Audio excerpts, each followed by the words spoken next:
os amados irmãos aqui no setor de Barueri pela primeira vez, né? E mais especificamente aqui na congregação de Nova Aldeia, certo? Nova Aldeia. E desta feita, meu irmão, eu quero louvar a Deus por este privilégio, por esta oportunidade, e queria agradecer primeiramente ao Deus eterno que vive para sempre e está aqui em nosso meio nesta noite. Amém. Dizer amém? Amém. Eu confesso que quando o pastor já fazia aquele momento de oração, de intercessão, e falava do sorriso que muitas vezes você vê no rosto do seu irmão, e acredite, aquilo é uma mera atitude de fé, porque muitas vezes por dentro estamos aos cacos, estamos em pedaços, e muitas vezes caminhando dia após dia, semana após semana. A oração que fazemos muitas vezes é: Senhor, pega os cacos que sobrou da nossa alma, de tudo que nós somos, e por misericórdia tenta fazer alguma coisa com ele.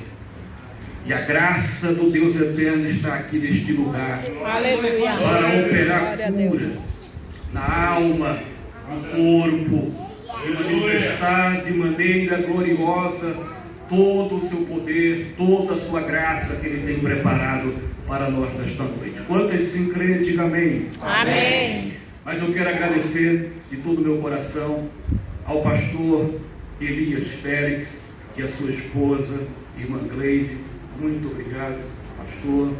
Muito obrigado, pastora, que através da intermediação, né, do nosso amigo e pastor Dr. Jorge Luiz, Dr. Elias, né? Eu vou separar, vou chamar um de doutor e outro de pastor, porque os dois são Elias, né? Então, Dr. Elias, que é advogado, então, Dr. Elias, que carinhosamente nos estendeu esse convite, tá certo? Mas também estendeu os mesmos agradecimentos à direção, né, daqui dos Barões, ao nosso irmão José Roberto e ao nosso diácono Tiago. Amém? Que o Senhor, na sua mais gloriosa e eterna bênção, derrame sobre vós de maneira abundante a sua bênção sobre todos. Aleluia! E para alegrar ainda mais o meu coração, eu tenho a grata satisfação de poder estar partilhando aqui este momento de adoração com meu amigo Alexandre, sua esposa, irmã Shirley, amados do Senhor, são obreiros, pastor ali na Igreja Batista Plenitude, uma grande igreja ali, às margens da rodovia Raposo Tavares. Minha esposa, né, a costela que Deus arrancou de mim em algum lugar e me fez achar, então eu sempre carrego essa costela para não ficar cotó da costela, ela é a minha costelinha ali, né?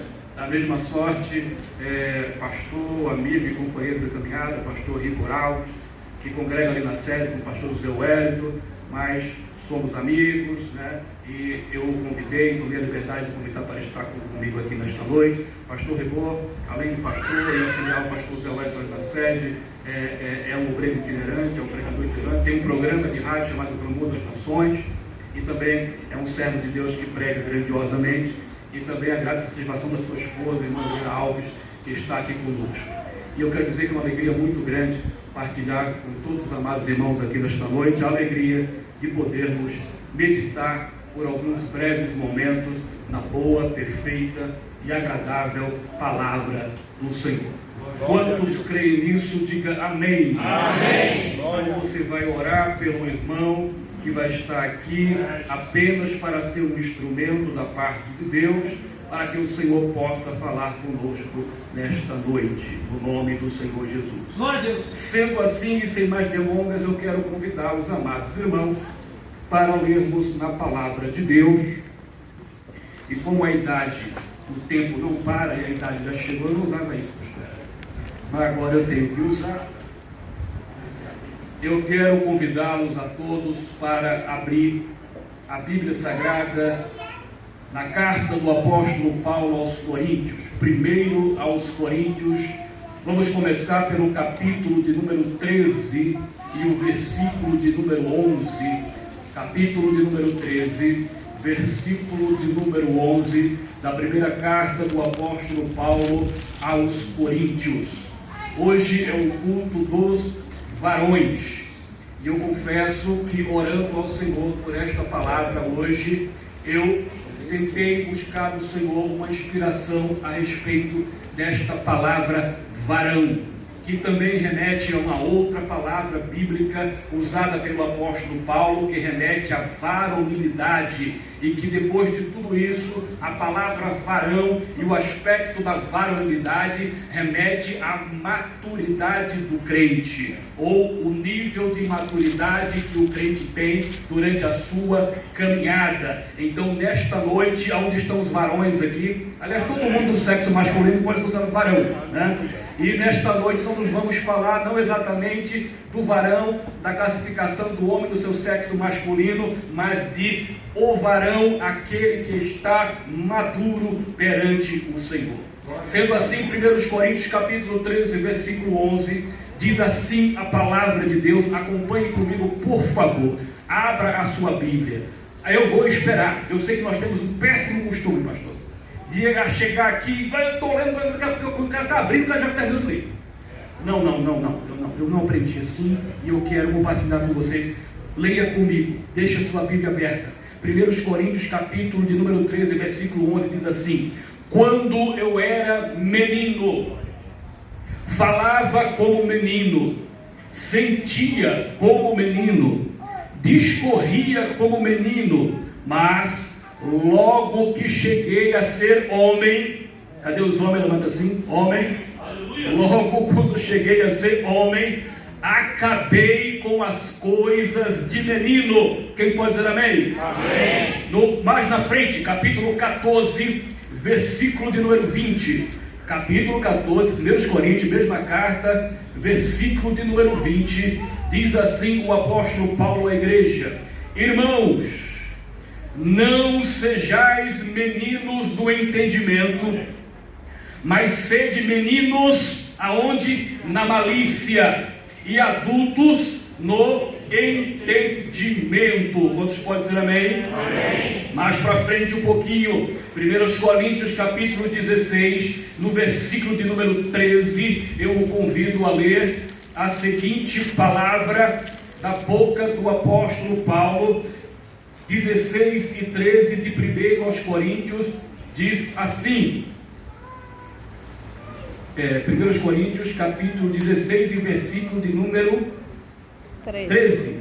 Vigiai, estais firme na fé, portai-vos varonilmente e fortalecei-vos. E para terminar ainda, quero convidar vocês, abra na carta do apóstolo Paulo aos Efésios, capítulo de número 4, Efésios, capítulo de número 4, versículo de número 14, diz assim a palavra do Senhor: para que não sejamos mais meninos inconstantes, levados em roda por todo vento de doutrina, pelo engano dos homens que com astúcia enganam fraudulosamente. E para terminar, meus amados irmãos, aos Hebreus, capítulo de número 5, aos Hebreus, capítulo de número 5, versículo de número 12, Hebreus, capítulo de número 5, versículo 12, diz assim a palavra do Senhor. Glória a Deus. Tem o celular tocando aí.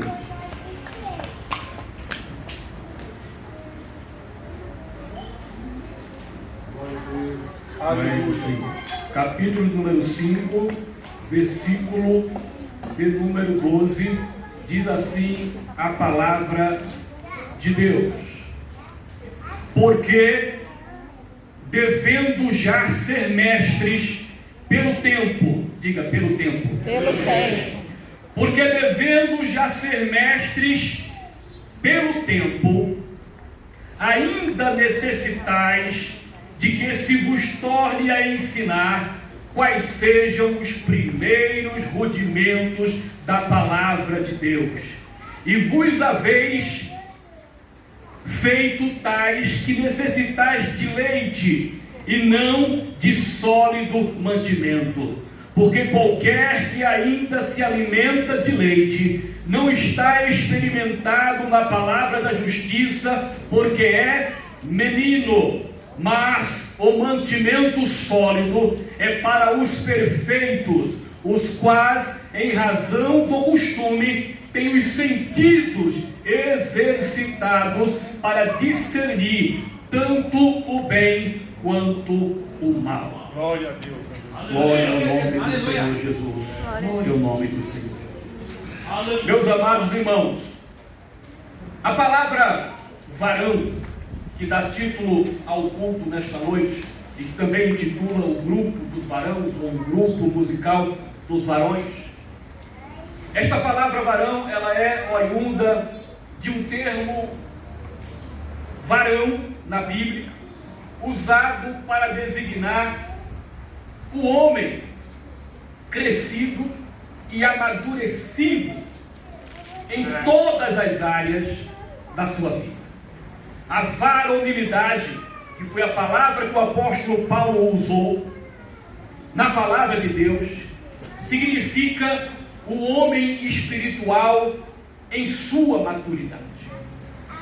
E quando falamos de maturidade na Bíblia, estamos falando das experiências da caminhada do dia a dia, que o homem de Deus, a mulher de Deus, encara no seu dia a dia, e que ele traz para o homem, para a mulher de Deus, um aperfeiçoamento.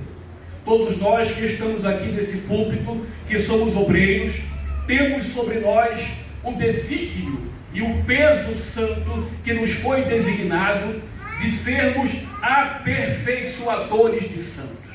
É uma grande responsabilidade, meu amado pastor. É uma grande responsabilidade, meus amados irmãos, porque ele deu os dons aos homens, ele levou cativo ao cativeiro e distribuiu dons e ministério aos homens para o aperfeiçoamento dos santos. Nós fomos chamados para a cruel, difícil, trabalhosa tarefa de aperfeiçoar os santos. E o trabalho de aperfeiçoar os santos não é um trabalho fácil, porque você está trabalhando com aquilo que Jesus Cristo comprou, não com uma moeda que logo passa e desvaloriza e pode acabar. Nós estamos incumbidos de aperfeiçoar os santos, que não foi comprado com um decreto do Estado romano.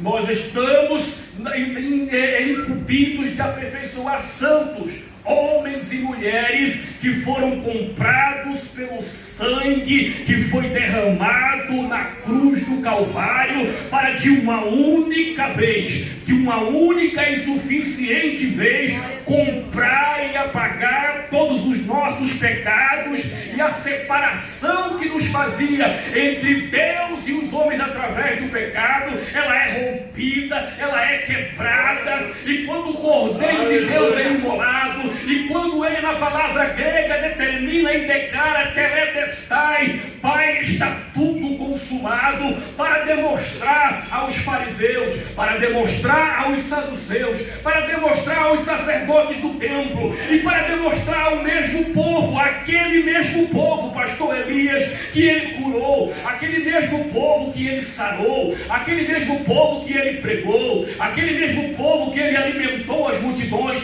era o mesmo povo que diante de Pilatos gritava insanamente junto com os sacerdotes: solta o maldito Barrabás e crucifica a esse Jesus Cristo.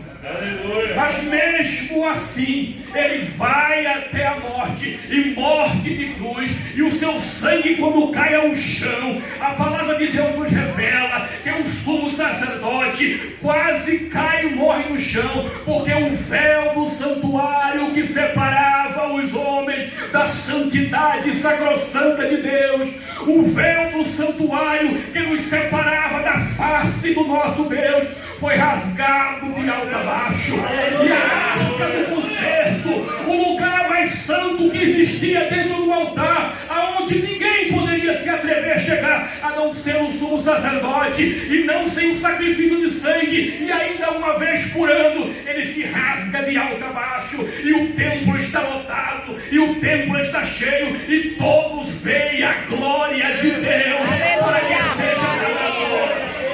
Aleluia.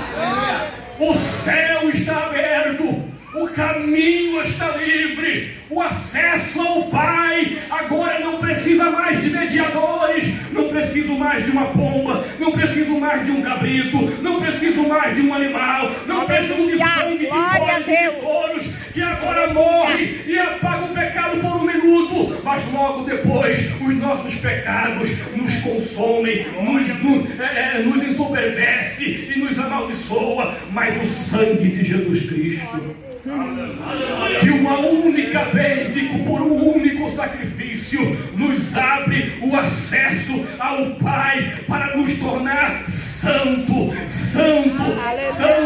comprado por Ele pelo sangue. Você é santo e santificado no Senhor. Aleluia. E digo isso para lembrar a todos nós o grande peso que é aperfeiçoar quem é santo, porque a igreja não é nossa, a igreja é de Deus. Aleluia. Mas nós fomos chamados para aperfeiçoar os santos. Aleluia. Eu tenho certeza que aqui nesta igreja, que aqui neste lugar, o pastor Elias e este corpo de obreiros que aqui o assiste e o auxilia, tem aqui ministrado e pregado a palavra de Deus, e eu tenho certeza e posso ver na postura, posso ver no clima deste lugar, posso ver na organização deste lugar, o quanto Deus tem aperfeiçoado os santos aqui nesta noite, o quanto Deus tem te feito amadurecer na caminhada, apesar de todos os tropeços, apesar de todos os buracos, apesar de todas as dificuldades, ainda assim o Senhor tem te colocado de pé e tem te aperfeiçoado nesta noite. E nesta noite, neste culto de varões, o que eu quero aqui rapidamente, pastor, é destacar pelo menos aqui dentro do tempo que temos, três características básicas que podem ser observadas no homem ou na mulher que é maduro espiritualmente. E que três características básicas são essas, irmão Evaldo, que pode identificar se o crente está maduro ou é menino, se o crente está numa posição de crescimento ou se ele está estagnado. Vamos deixar que o Espírito de Deus nos conduza nesta noite. A primeira característica que identifica o homem, a mulher de Deus que está madura, é que ele estima em pouco as coisas desta vida.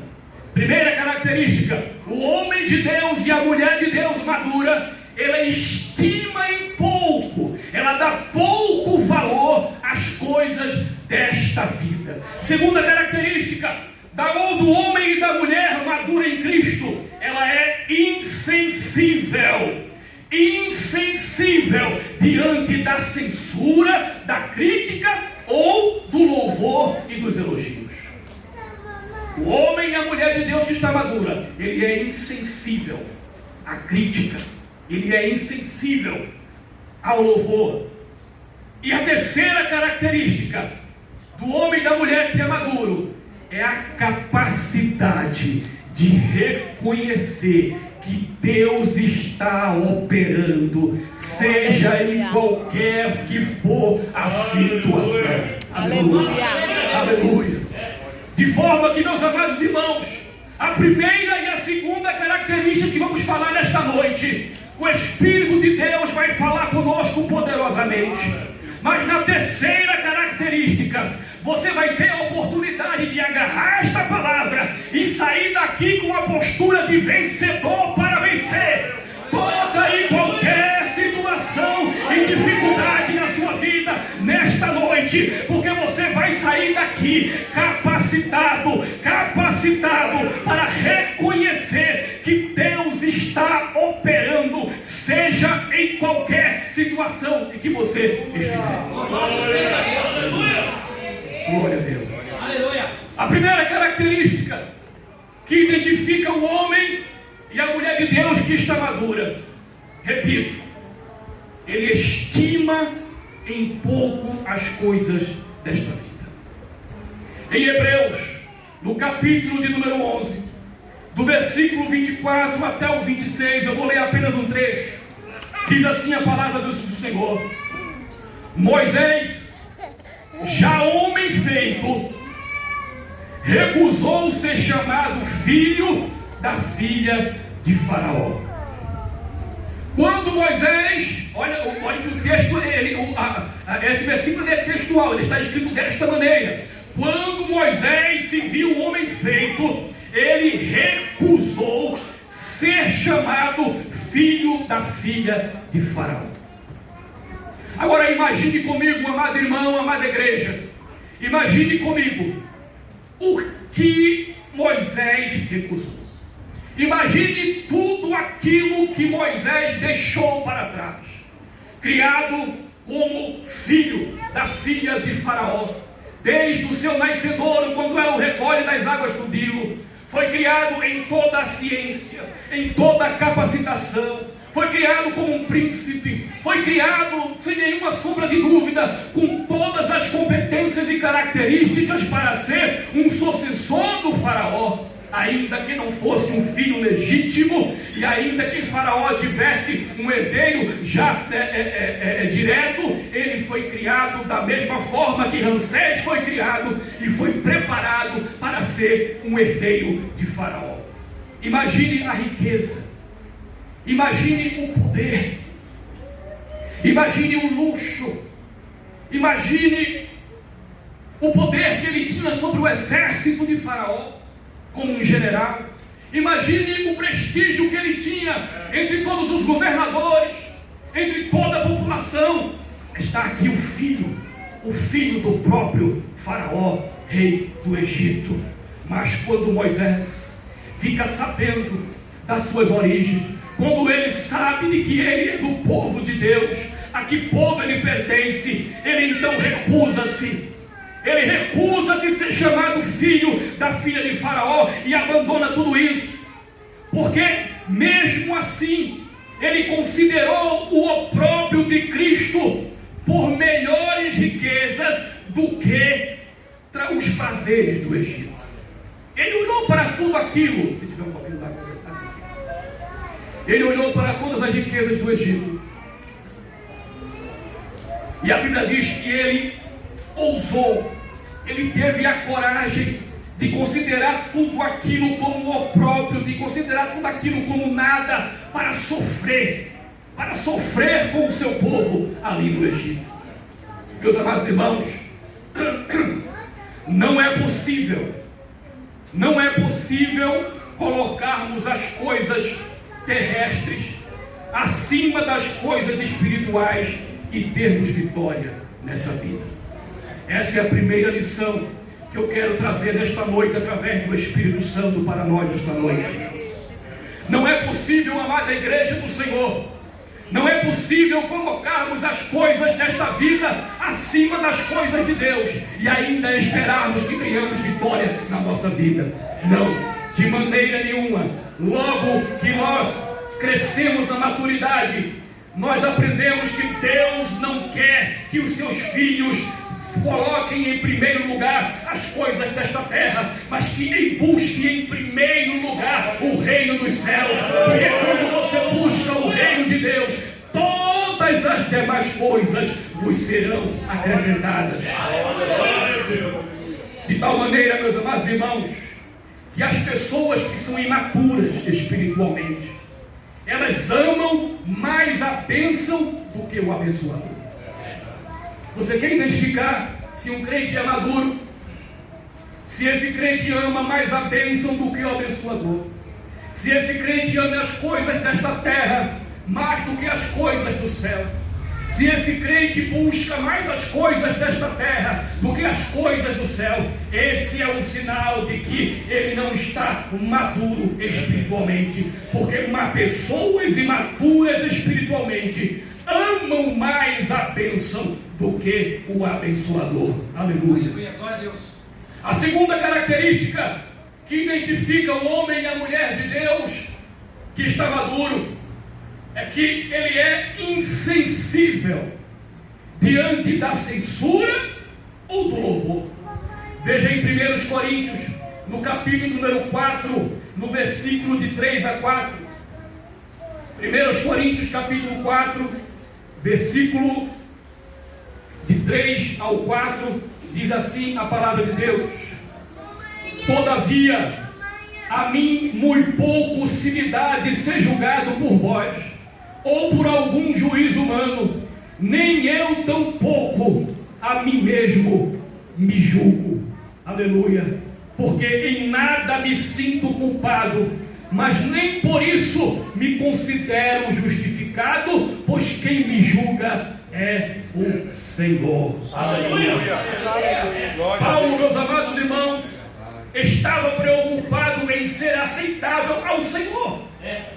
Paulo estava preocupado em ser aceitável a Deus. Paulo não estava preocupado com aqueles que estavam o criticando. Paulo não era influenciado por nenhum, ele nem era influenciado, nem era afetado por aquilo que os outros pensavam ou falavam dele. Não, o apóstolo Paulo não se ressentia, ele era insensível diante da censura. Porque tem crente que quando ele é criticado, quando ele é censurado, ou quando o pastor precisa redarguí-lo, quando o pastor precisa corrigi-lo, ou quando a palavra veio ao nosso encontro para nos aperfeiçoar, para nos fazer amadurecer, e aparece aqueles crentes mimizentos, sabe, pastor? Cheio de não me toque, cheio de isso não é comigo, e que palavra dura é essa, e que não sei o quê.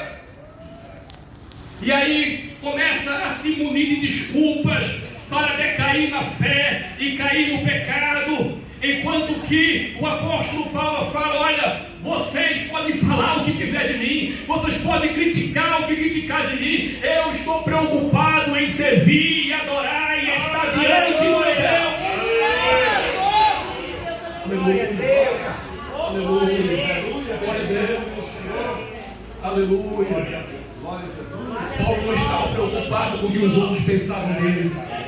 Tem crente morrendo de preocupação. O que é que vai falar de mim? O que é que ele acha de mim? O que é que ele não acha de mim? E aí eu quero me vestir para tentar influenciar o meu meio. Eu quero me vestir para poder parecer o que eu não sou, para agradar o fulano, para agradar o cicrano. Tudo isso porque a minha alma está incomodada, está totalmente machucada, porque alguém me deu um cutucão, porque alguém me empurrou de lado, porque alguém me escanteou, porque alguém não me vê, e essa coisa vai destruindo-lhe por dentro. Mas Paulo fala: olha, eu estou insensível a qualquer crítica, porque o Senhor é quem me julga. O Senhor é quem me julga. Mas lá na frente ele vai falar para os colossenses e vai dizer: eu sei. Aleluia.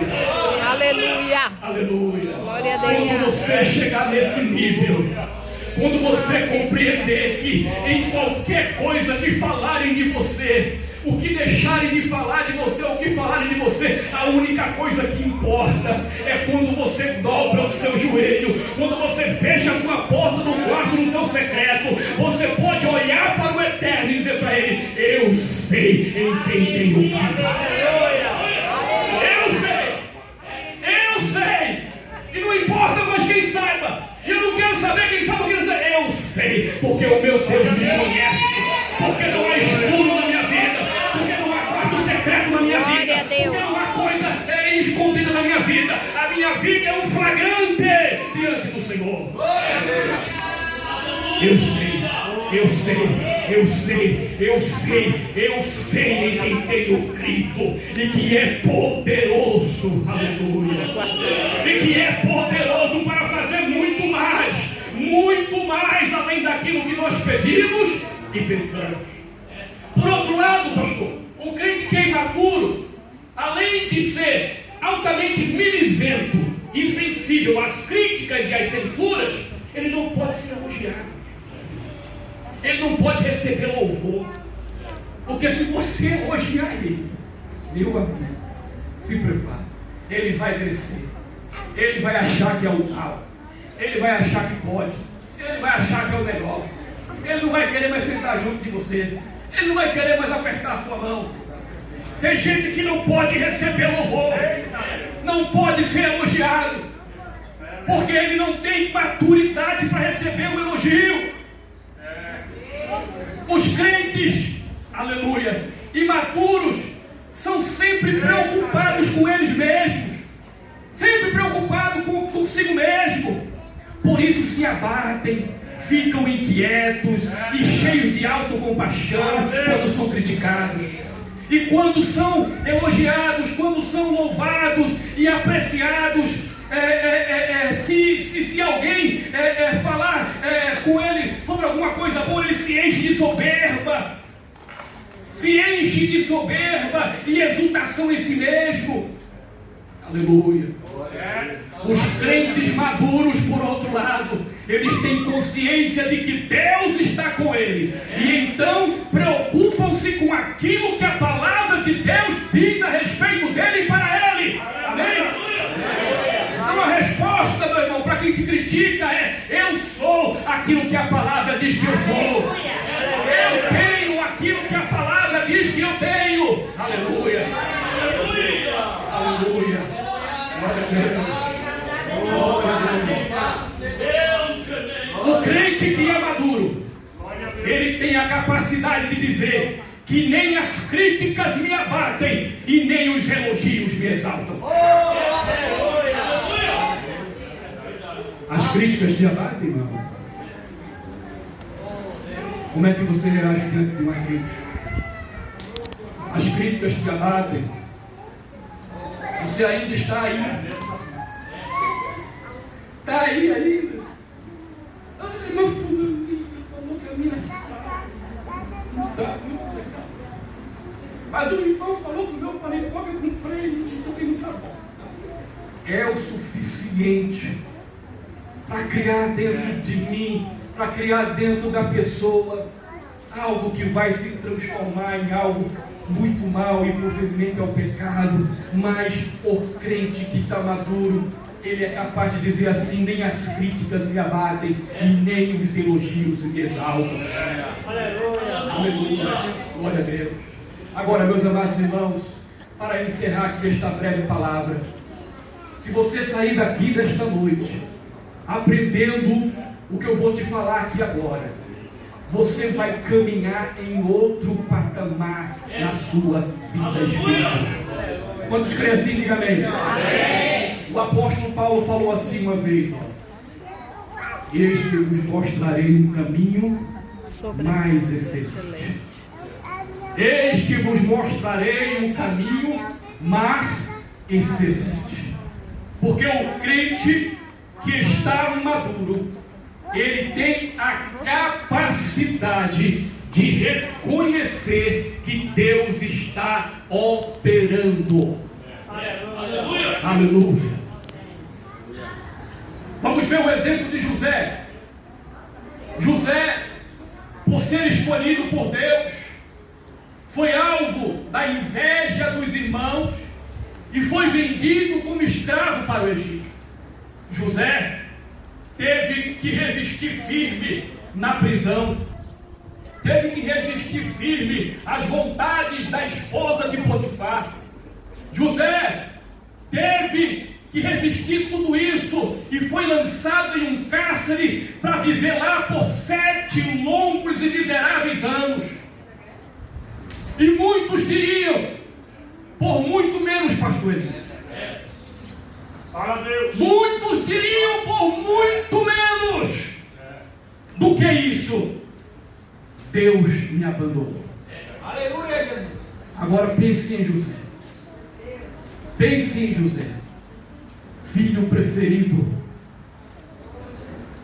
do patriarca, herdeiro de nações, herdeiro das promessas de Deus. A inveja, fruto da imaturidade do coração dos irmãos e da brecha em que nós abrimos no coração muitas vezes para o diabo, entrou.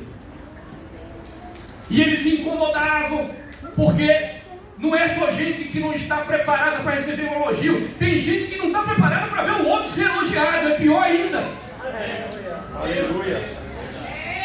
De maneira que se eu falo bem do meu amado irmão, aí eu vou lá e falo para o pastor assim, pastor, eu acho que esse irmão aí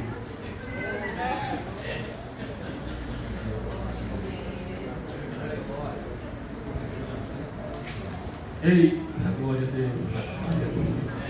Aleluia. Porque tem gente que também não suporta ver ninguém abençoado. Porque tem gente que não suporta ver ninguém bem. Porque não tem gente que não suporta ver ninguém abençoado, bem, curado, prosperando. Ele se morde por dentro. Ele fica que nem um animal, que nem Asaf, no Salmo 73, quando olhou para a prosperidade do ímpio e via assim: do que vale servir a Deus? Eles blasfemam, eles pecam, mas eles prosperam. O trabalho escaldante que cai sobre os homens comuns não cai sobre eles. E eles indagam onde está Deus. Deus por acaso me vê. E eles prosperam e enlarguecem as suas casas, a sua ceia. E o Salmo 73 diz que Asaf, quando viu isso, ele se embruteceu. E o coração dele ficou como um animal. Ele disse: Senhor, eu não entendo porque eu estou morrendo de inveja do ímpio. Eu estou morrendo de inveja da prosperidade desse ímpio. É mesmo assim, Senhor. E tem inveja do ímpio, ainda dá até para entender, mas tem inveja do seu irmão.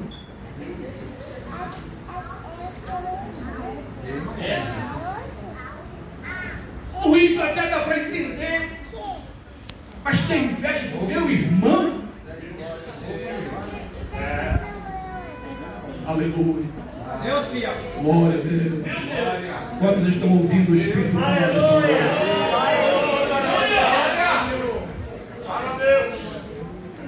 Olha, nosso pai comprou uma veste colorida para ele. Olha para aí, esse energúmeno teve um sonho aí, tomou uma feijoada aí, tomou uns Billy Night aí, sonhou que o sol e a lua se ajoelhavam. E até o pai entrou nessa inveja dos irmãos. Por acaso eu vou me ajoelhar diante de ti? E ele devia ter dito: vai, tu vai ver, então vou deixar de ser besta.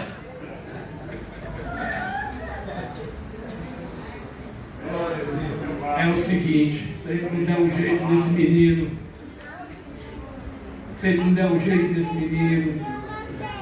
a gente vai ficar aqui com o resto.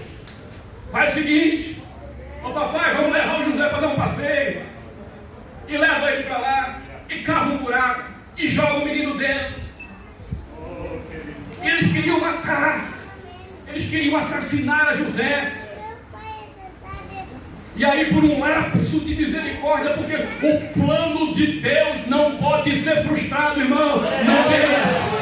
Ainda que te jogarem no calabouço, ainda que te jogarem dentro do poço, ainda que te amarrarem, ainda que te venderem como escravo, ainda que te criticarem, ainda que falarem tudo que não presta de você, ainda que te colocarem a margem da mesa, ainda que te oferecerem as migalhas, ainda que te levarem para o calabouço e tu seja preso injustamente, o Senhor permanecerá com a sua palavra para te abençoar e nada frustrará a vontade do Senhor na tua vida. Não temas. Saiba, incrível, porque ainda que tu esteja lá na prisão, no presídio, no calabouço da vida, no calabouço do ministério, no calabouço do conjunto musical, no calabouço lá no trabalho, ainda que você esteja lá no calabouço, Deus vai te levantar para te honrar em glória aquilo que Ele te prometeu. Glória a Deus. Aleluia. Mas muitos iam dizer assim: Deus me abandonou. Você sabe o que José falou? Você sabe o que José falou? Nada. Crente que é maduro, pastor, aprende a dizer nada. Crente que é maduro, está maduro porque aprendeu a ficar calado. Precisamos aprender a ficar calado, quieto. Não importa o que te digam, não importa o que te façam, ainda que você veja um grupinho acomodando com você, ainda que você sinta um escanteamento, ainda que você saiba tudo o que está acontecendo, fique calado. Aleluia. Mas muitos, por muito menos, iam dizer: Deus me abandonou, Deus não está mais comigo, eu não vou mais nesta igreja. Que negócio é esse? Esse evangelho não parece com aquele evangelho que o camarada prega no rádio. Esse evangelho não parece com o evangelho que o fulano está pregando na televisão. Tem alguma coisa errada? Não é assim não. Por muito menos, muito menos, alguém vai dizer: Deus me abandonou. José interpreta então o sonho do copeiro de Faraó, e o mesmo se esqueceu dele quando foi lá diante do Faraó. Ele se esqueceu. E aí muitos vão dizer assim: procuramos ajudar as pessoas e eles não querem ajudar a gente. Você ainda está nessa? Você ainda está assim? Eis que o Espírito de Deus te mostra um caminho mais excelente.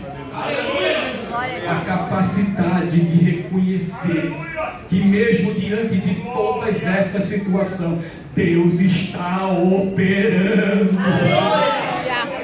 Deus está fazendo. Eu não estou vendo, eu não estou sentindo, ninguém está me falando nada. O céu até parece que está de bronze e está cerrado, mas Deus está operando. Aleluia. Glória a Deus Deus. está operando. E se você souber ficar de boca calada, e se puder você ficar em silêncio diante do Senhor, Ele vai operar muito mais. Mas muitos iam dizer assim: eu abençoo a igreja, eu abençoo o irmão, eu abençoo a irmã, e olha o que eu recebo, é ingratidão.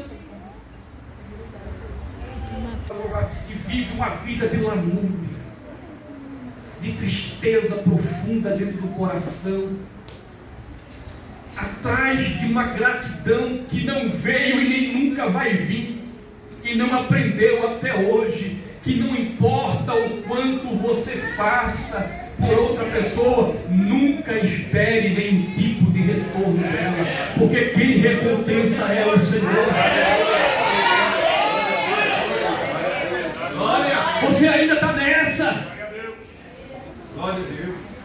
Não lembramos nós do que o mestre falou: o que a tua mão direita dá, a tua esquerda não veja. Não esquecemos do que o mestre falou, que quando fores orar, tranca a porta do teu quarto, que é para ninguém ver, e o teu pai que te vê em secreto te abençoará, te ouvirá e te abençoará. Ou será que esquecemos o que o mestre falou, que quando jejuares, lava o teu rosto, para não parecer que jejuas, porque o teu pai, quem tem a Deus teu pai aqui? O teu pai que te vê, o teu pai que te conhece, o teu pai que sabe o teu secreto, o teu pai que sabe o teu íntimo, a tua intimidade, Ele te abençoará. Ele te abençoará. E não adianta ficar com essa coisa errada que tem no nosso meio, que eu posso falar porque eu sou pentecostal. essa coisa de revanchismo que tem no nosso meio, cantada muitas vezes das músicas aí do mel, do pão de mel, sei lá que troço que é aquilo, do pão de fel. Quem que fala que você vai ver aqueles que não te abençoou, vai dar tudo lascado, você vai subir no palco, Deus vai te exaltar e você vai ver eles tudo humilhado. Isso não é evangelho não, irmão. Isso é carne. Isso é carne. Isso é o evangelho da carnalidade.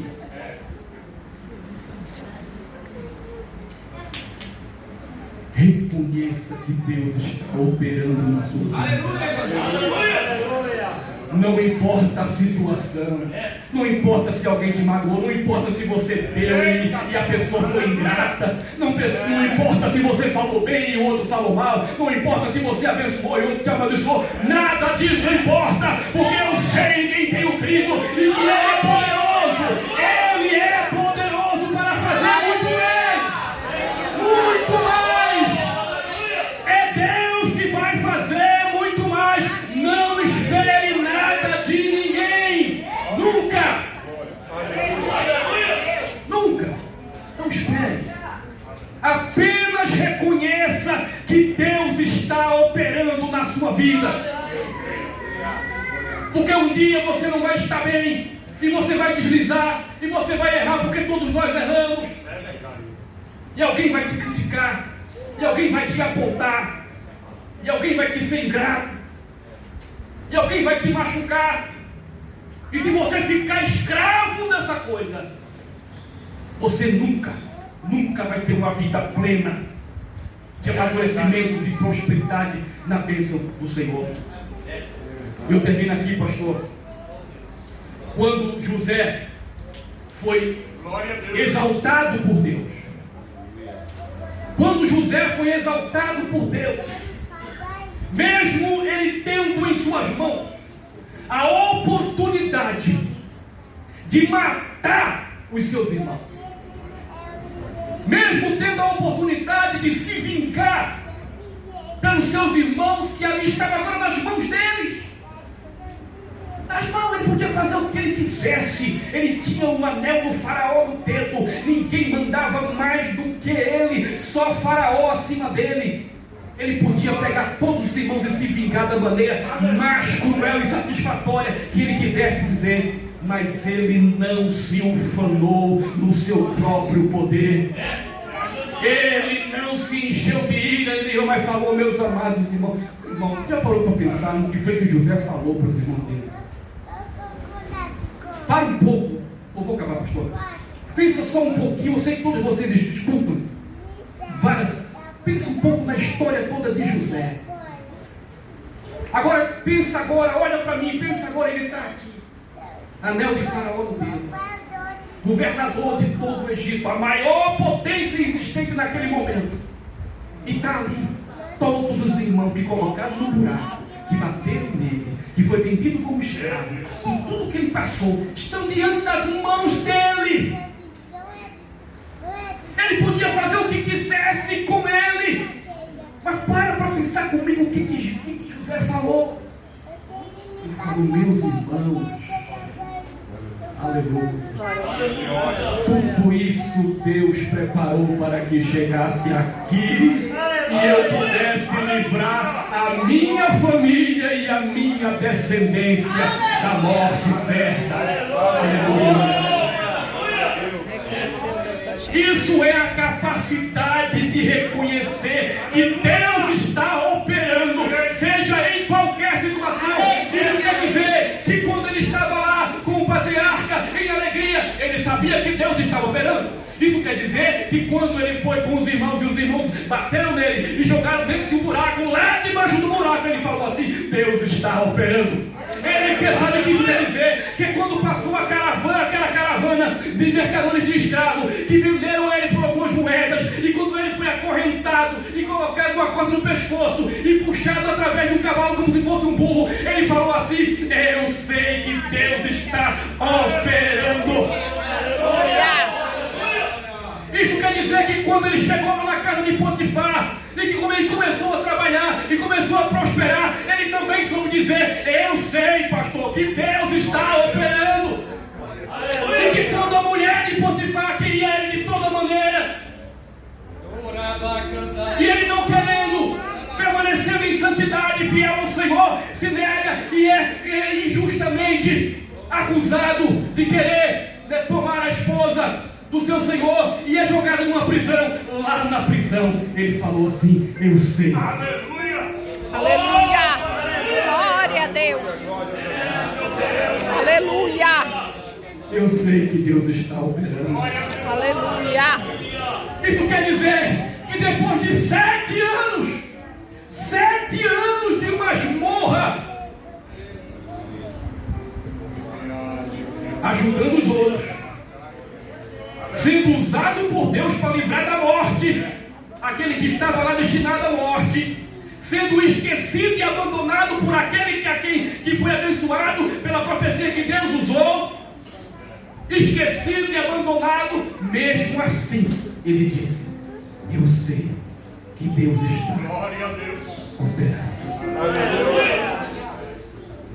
E mesmo depois de tudo isso, quando ele está nos píncaros da glória, quando a palavra do Eterno se cumpre e se estabelece na vida dele, quando ele está diante dos irmãos, ele olha assim: tudo isso foi porque Deus estava operando. Aleluia! Glória a Deus! Para abençoar não só a mim, meus irmãos, mas para abençoar você e o nosso Pai e a nossa nação, da qual Deus fez promessa para prosperar. Aleluia! Glória a Deus! E por fim, meus irmãos, eu encerro aqui com a meditação de Romanos capítulo 8, versículo 28, que diz assim: o crente que é maduro é capaz de falar como o apóstolo Paulo, em Romanos capítulo 8 e versículo número 28, que diz assim: e sabemos, quantos sabem? Aleluia! E sabemos que todas as coisas contribuem juntamente para o bem daqueles que amam a Deus, daqueles que são chamados segundo o seu decreto. Louvado seja o nome do Senhor. Eu só tenho um minutinho, não tinha mais, virou aqui. Curve sua cabeça. E eu quero orar agora por você e pedir que o Espírito de Cristo, o Espírito de Deus, ele vai operar na tua vida aqui agora e vai te catapultar da maturidade. Ele te leva hoje a um novo patamar na caminhada. Ele te leva hoje a outro nível de maturidade. Ele te leva hoje a outro nível de relacionamento com os teus irmãos, com o mundo, com o ministério, com a tua vida. Ele te leva hoje a outro nível de viver, o nível dos vencedores, o nível daquele que sabe quem tem crido, aquele que sabe que todas as coisas cooperam para o bem daqueles que amam a Deus.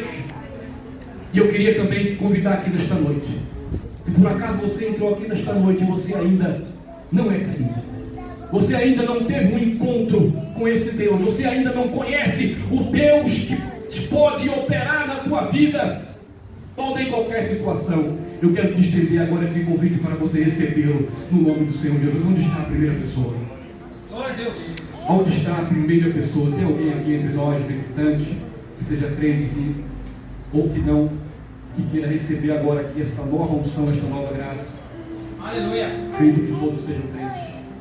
Glória a Deus! Eu tenho certeza que o Espírito de Cristo, em continuação, continuará trabalhando essa palavra no meio de nós. Pastor, eu agradeço e peço desculpa por outra.